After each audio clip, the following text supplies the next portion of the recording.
Tere, olen Tanel Viks ja Kehtna vallavanem. Kehtna on üks keskmise suurusega Eesti vald. Ja kuna me oma väiksuse tõttu ei saa palgata nii palju spetsialiste või ametnikke, kui vaja oleks, peame muutuma ise efektiivsemaks, et pakkuda vallaelanikele just täpselt sellist teenust, nagu neil vaja oleks. Efektiivsust võimaldavad meile muuhulgas ka erinevad digikeskkonnad, olgu selleks siis ARKIS, dokumendi või personalihaldusprogrammid, aga ka kõik muu, mis teeb elu lihtsamaks ja võimaldab keskenduda muudele ja olulisemastele asjadele, muuhulgas ka inimestele suhtlemisele. Samas tuleb muidugi alati jälgida, et neid digitaalseid abilisi oleks just nii palju kui vajalik, aga nii vähe kui võimalik. Et asju enese pärast ei ole mõtet ju kasutusele võtta, see ei saa olla eraldi eesmärk.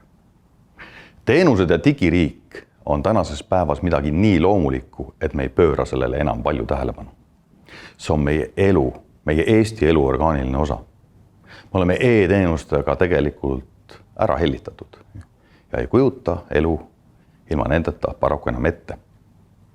Selgelt adume ehk siis, kui peame mõnda aega elama kuskil väljaspool, mõnes teises riigis ja mingite toimingute tegemiseks minema kas asutusse, panka või füüsiliselt koosolekul kohal viibima.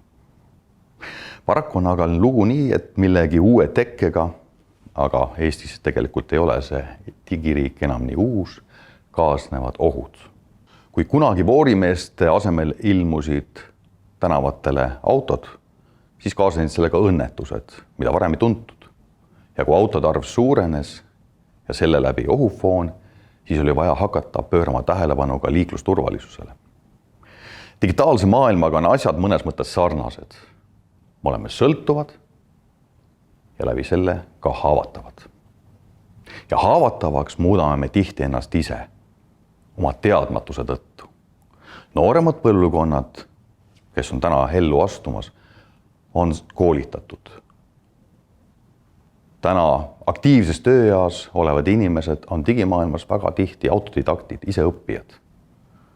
Ja on viimane aeg mõelda ja lasta ennast koolitada või ise koolituda. Selleks, et me ei oleks haavatavad, on meil vaja teadmisi, millised ohud ja karid meid digimaailmas varitsevad. Võime ju arvata, et me teame kõike, aga reaalsus näitab midagi muud.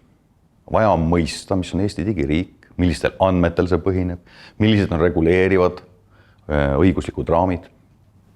Vaja on mõista, mis asi on Eesti digiriik, millistel andmetel see põhineb, millised on reguleerivad õigusaktid, raamistik, millised on turvalisusprotseduurid. Sellest johtuvalt tegin me aasta alguses kogu oma vallamaja personali kohustuslikuks ühe tasulise infoturbe e-kursuse ja Digiriigi Akadeemia andmete ABC kursuse.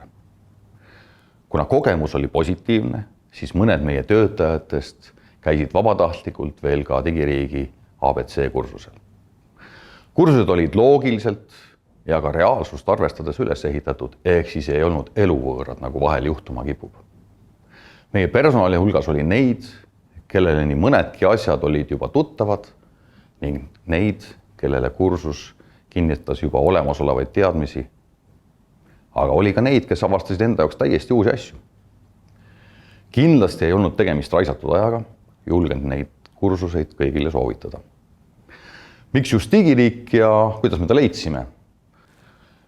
Meil on vallamajas üks väga tubli kollektiiv tervikuna, aga nende hulgas on üks väga tubli IT-inimene Lauri, kellel me püstitasime ülesande, et palun leia meile sellised meie formaati sobivad kursused.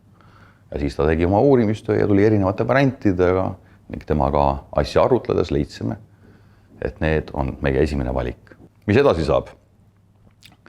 Esimene kogemus on olemas, see on positiivne ja järgmise aasta alguses vaatame uuesti, millised on need järgmised sammud, järgmised etapid ja järgmised kursused, mida me enda inimestele kohustuslikult soovitame.